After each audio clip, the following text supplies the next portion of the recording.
I cannot think it as possible. I will absolutely never go back to the catacomb. Paris, जो कि capital है France का, और अपनी खूबसूरती के लिहाज से वो दुनिया भर में बहुत ज़्यादा मशहूर है। आईफिल टावर को विजिट करने के लिए डिफरेंट तरह के टूरिस्ट डिफरेंट तरह के एरिया से आते रहते हैं, लेकिन उसी पेरिस के ज़मीन के नीचे कुछ ऐसे राज दफन हैं जो बहुत ही कम लोगों को पता है। आज एक ऐसे ही राज के बारे में मैं आपसे बात करने जा रहा हूँ। वो राज है कैटाकॉम्स का। आखिर ये कैटाकॉम्स है क्या? कैटाकॉम्स दरअसल अंडरग्राउंड टनल्स हैं जो कि पेरिस के ज़मीन के नीचे मौजूद हैं, वो भी तकरीबन 65 से 100 मीटर्स नीचे।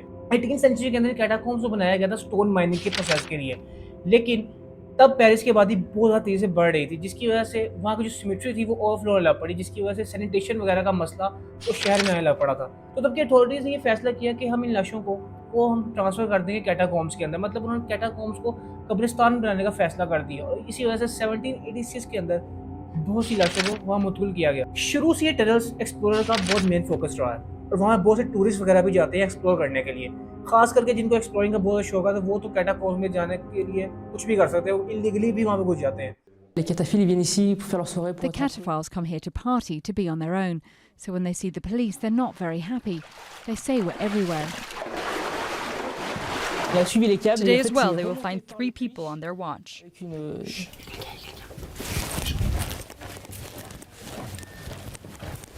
Bonjour, police. Allez, venez vers nous. Allez, ça va bien se passer. Vous êtes au courant que c'est interdit d'être ici? Oui. Donc on va vous palper par mesure de sécurité, on va regarder ce qu'il y a dans vos sacs. We were exploring. Yeah, we just wanted to see some new rooms. I've heard a lot about the catacombs, and I like the art, but it's my first time down here, so I'm just exploring. इसी वजह से जो catacombs का कुछ हिस्सा है ना वो रखा गया है टूरिस्ट की वगैरह के लिए, उनके शोकेस के लिए, लेकिन जो बाकी जितना भी हिस्सा कैटाकॉम्स का उन सबको वहाँ पे विजिट करना या वहाँ पे जाना या उसको एक्सप्लोर करना बिल्कुल इलीगल है, और अगर आप इस तरह करते हो तो पुलिस वगैरह भी आपको वहाँ पे आकर पकड़ सकती है। जिस फुटेज के बारे में मैं आपसे बात करने जा रहा हूँ इस वीडियो के अंदर, ये इस फुटेज की वजह से कैटाकॉम्स को बहुत ज़्यादा मकबूलियत मिली थी। रूमर्स के मुताबिक ये फुटेज 1990 की है, और इस छोटी सी फुटेज में हमें एक शख्स की स्टोरी नज़र आती है कि वो शख्स कैसे कैटाकॉम्ब की एक्सप्लोरेशन के लिए जाता है, और वहाँ पे एक्सप्लोर करते करते वो वहाँ पे गुम जाता है। अब पैनिक के स्टेट में वो इधर उधर भागता है ताकि उसको बाहर जाने का रास्ता मिल सके, लेकिन उसे बाहर जाने का रास्ता नहीं मिलता, बल्कि वहाँ पे डिफरेंट तरह की पेंटिंग्स वगैरह नज़र आती हैं, तो उसके साथ साथ उसको एरो वगैरह भी नज़र आते हैं वहाँ से बाहर जाने के लिए, दीवारों पर बने होते हैं जो ग्राफिटी टाइप के, और तभी वो अपना कैमरा भी वहीं पर ड्रॉप कर देता है और वो अंधेरे में भाग जाता है। ये फुटेज आखिर आम लोगों तक कैसे पहुंची? दरअसल 2000s में एक अमेरिकन टेलीविजन शो जिसका नाम था स्केरियस्ट प्लेसेस ऑन अर्थ, उसके अंदर सबसे पहले इस फुटेज को ब्रॉडकास्ट किया जाता है। We've all been there. You take the wrong exit off the freeway, go out a different door than the one you came in, and before you know it, you're asking, where am I? Well, one place you definitely don't want to be caught asking that question is in the endless labyrinth of tunnels deep beneath the city of Paris. वहाँ पे हमारा तारुफ करवाया जाता है Francis Freeland से। Filmmaker Francis Friedland was determined to solve the mystery of the Lost Catacombs Explorer. Normally, I'm a freelance filmmaker. I shoot anything from fashion to documentaries. Attendez, je suis pas prêt. उनको ये footage दी गई थी एक दूसरे catacomb explorer के through. जब उन्होंने ये वीडियो देखी तो उन्होंने कहा कि ये कोई एमेच्योर एक्सप्लोरर था जो कि कैटाकॉम्ब में बहुत डीप डाउन चला गया था, और वहाँ पर जाकर वो पैनिक कर गया, और इसी पैनिक के दौरान उसने अपने लाइट का इकलौता सोर्स कैमरा वो भी वहीं फेंक दिया, और वो डर के मारे अंधेरे में भाग गया। It's very bizarre. These arrows point in a direction. Occasionally also, he stops to photograph roomfuls of bones, which means that he's very, very deep inside the catacombs. So basically, he's filming what he's seeing very deep inside the catacombs, other than the point of view shots or pictures of human bones. The catacombs for centuries. So it is possible with these paintings that we may be able to retrace his itinerary to some extent.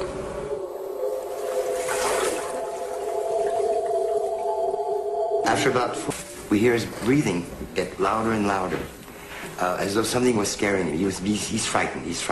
Occasionally he stops, perhaps to try to decide which way to run among all the many different corridors. He's running faster and faster and faster, deeper and deeper into the catacombs. And all of a sudden, we hear his breathing get louder and louder, as though something was scaring him. He's frightened. Occasionally he stops, perhaps to try to decide which way to run among all the many different corridors. He's running faster and faster and faster, deeper and deeper into the catacombs. And all of a sudden,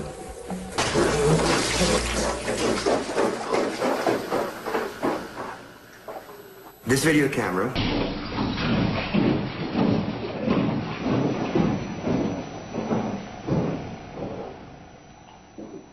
Francis Freeland इस चीज़ का फैसला करते हैं कि वो खुद इस case को इन्वेस्टिगेट करेंगे और इस केस की इन्वेस्टिगेशन के लिए वो अपने साथ कुछ क्रू मेंबर्स को लेते हैं और वो चले जाते हैं कैटाकॉम्ब्स की एक्सप्लोरेशन के लिए। Cataphiles are strange people. They're people who have this passion for the catacombs. These people go down there to find new passages, new entries, new bones, new skeletons. Lézard is probably the person in Paris who knows the catacombs better than anyone. So according to Lézard, the person is not someone who knew his way around. My intention right now is to go down with a still photographer, Vincent, a friend. I'm also going to take an excellent sound man, Francis, to spend some time in the catacombs and try to solve the mystery.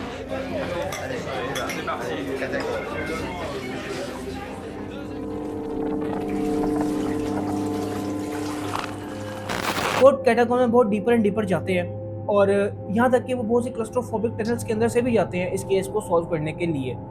और जब वो नीचे जाते हैं तो वो जो footage के अंदर एरिया होता है ना, उसको अपने मैप के थ्रू टैली करते हैं कि आखिर ये एरिया कहाँ पे है और हमसे कितना दूर है। तो आखिर वो इस नतीजे पे पहुँचते हैं कि स्ट्रीट लेवल से तकरीबन 300 मीटर नीचे ये जगह है जहाँ पे ये फुटेज शूट की गई है। 6 माइल कैटाकॉम्ब्स के अंदर जाने के बाद वो इस बात का फैसला करते हैं कि वो इस इन्वेस्टिगेशन को यहीं रोक देंगे, क्योंकि वहाँ का जो एम्बियंस था, जो एटमॉस्फेयर था, वो बहुत ज़्यादा डरावना था, बहुत ज़्यादा स्केरी था। लेकिन इसके साथ साथ बड़ा मसला ये भी था कि उस टनल से बाहर निकलना उससे भी ज़्यादा मुश्किल था। Manhole up there, which is supposed to be open to get out, but apparently it's locked. Lézard's having a difficult time opening it up. We're gonna have to backtrack and walk back the 5 or 6 miles that we had coming here. That would be hours and hours and hours. And let's hope our batteries don't die on us. उन tunnels के अंदर बिल्कुल pitch black darkness थी। अगर आपकी light वहाँ पे माल function कर जाती है या किसी वजह से ख़राब हो जाती है तो आपका वहाँ से बाहर निकलना बिल्कुल मुश्किल हो जाएगा। आप हमेशा के लिए वहाँ फंस सकते हो, बाहर जाएंगे रास्ता तक नहीं मिलेगा। इन चीज़ों के बावजूद फ्रीलैंड अपनी इन्वेस्टिगेशन को कंटिन्यू रखते हैं और आखिरकार उन्हें कामयाबी मिलती है। उन्हें वो जगह मिल जाती है जो ओरिजिनल फुटेज में थी, जो पेंटिंग ओरिजिनल फुटेज में थी वो उनको आखिरकार रियल में भी नज़र आने लग पड़ती है अपने सामने।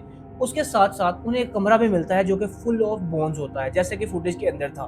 खैर 12 घंटे की इन्वेस्टिगेशन के बाद फ्रीलैंड जो है वो उस टनल से बाहर आ जाते हैं और उनके मुताबिक उनकी ये इन्वेस्टिगेशन अनसक्सेसफुल रहती है।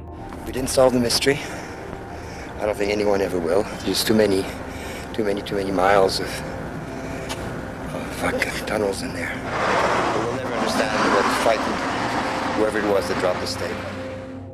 2014 में गोस्ट एडवेंचर के होस्ट जैक बैगन्स फ्रीलैंड से मिले पेरिस आते हैं ताकि वो उनसे उस फुटेज के बारे में कुछ मालूमात हासिल कर सकें या उस फुटेज के बारे में उनसे बात कर सकें। खैर 14 साल बाद भी फ्रीलैंड उस केस के बारे में बिल्कुल क्लूलेस होते हैं कि आखिर उस फुटेज में इंसान कौन था और उसके साथ क्या हुआ, वो कहाँ गायब हो गया। फ्रीलैंड के पास आज भी इस चीज़ का जवाब नहीं होता और वो जैक को भी उस जगह पे लेके जाने के लिए मना कर देते हैं। I cannot think it as much. I will absolutely never go back to the catacombs. I refuse to go back down. लेकिन सवाल यहाँ पे वही है कि क्या ये फुटेज रियल है या फेक। कुछ लोगों के मुताबिक या कुछ रूमर्स के मुताबिक आप कह सकते हो कि कुछ लोग कहते हैं कि फ्रीलैंड या किसी और शख्स ने इस वीडियो को स्टेज किया था ताकि वो लोगों के अंदर कैटाकॉम्ब्स को लेके डर पैदा कर सके या वहाँ पे उनके अंदर क्यूरियोसिटी पैदा कर सके कैटाकॉम्ब्स को लेकर। और कुछ स्केप्टिक्स के मुताबिक ये जो फुटेज थी, ये जो टीवी शो था scariest places on the earth, उसे क्रिएटर्स ने खुद स्टेज की थी। अकॉर्डिंग टू फ्रीलैंड इस वीडियो की लेंथ 40 मिनट की थी, लेकिन हमें कुछ ही इसके पार्ट दिखाई देते हैं जिसकी वजह से ये चीज़ भी शक पैदा करती है कि ये फुटेज फेक हो सकती है। कुछ लोगों ने ऑडियो एनहांसमेंट्स करने के बाद ही इस चीज़ का दावा किया कि उन्हें वहाँ पे डिफरेंट तरह की आवाज़ें सुनाई दी हैं जो कि बिल्कुल अजीबोगरीब थी। और कुछ लोगों के मुताबिक ये भी कहा जाता है कि उस एक्सप्लोरर ने वहाँ पर कुछ ऐसी चीज़ देख ली थी या कुछ ऐसी चीज़ उसे पीछे पड़ गई थी जिसे उसे नहीं देखना चाहिए।